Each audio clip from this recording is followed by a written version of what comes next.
ആനയും കിള്ളൂർ റോഡിന്റെ ഉദ്ഘാടനം ഇന്ന് KN ബാലഗോപാൽ നിർവഹിച്ചു. ഏതാണ്ട് ലക്ഷങ്ങൾ മുടക്കി, കോടികൾ മുടക്കിയിട്ടാണ് ഇത് പണിതത്.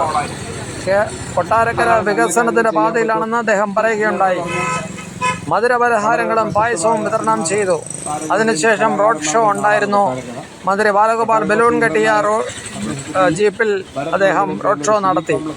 നവകേരള സദസ്സിന്റെ ഭാഗമായി ഓരോ MLA-മാർക്കും 7 കോടി രൂപ വെച്ച് ഒരു മണ്ഡലത്തിൽ ചെലവാക്കാൻ വേണ്ടി 2 പദ്ധതി മാക്സിമം എന്ന നിലയിൽ സ്കീം നമ്മൾ കൊടുത്തിട്ടുണ്ട്.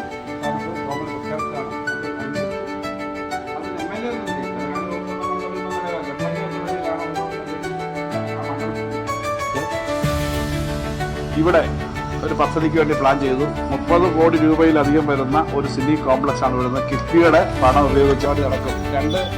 2-3 സ്ക്രീനുകൾ അതെങ്ങനെയൊക്കെ നടക്കും.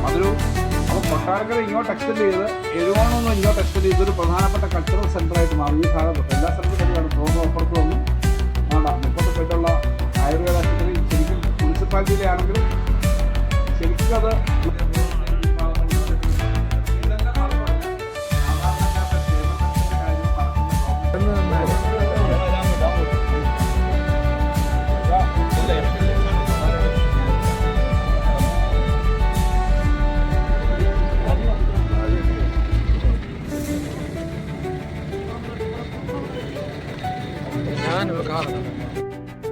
ചെയ്യാവുന്ന കാര്യം പറയൂ എന്നുള്ളതാണ് LDF പറയുന്നത്. അപ്പൊ അതുകൊണ്ട് നമ്മൾ അടുത്ത ദിവസം ഈ മാസം 2 പെൻഷൻ 5 ലക്ഷം കുട്ടികൾക്ക് ഒരു വർഷം കണക്കിൽ വർക്ക് പറഞ്ഞൊരു പദ്ധതിക്ക് 1000 രൂപ വെച്ച് മാസം കൊടുക്കുന്നു. 1000 രൂപ വെച്ച് മാസം കൊടുക്കുന്നു. 1000 രൂപ വെച്ച് മാസം കൊടുക്കുന്നു. 1000 രൂപ വെച്ച് മാസം കൊടുക്കുന്നു.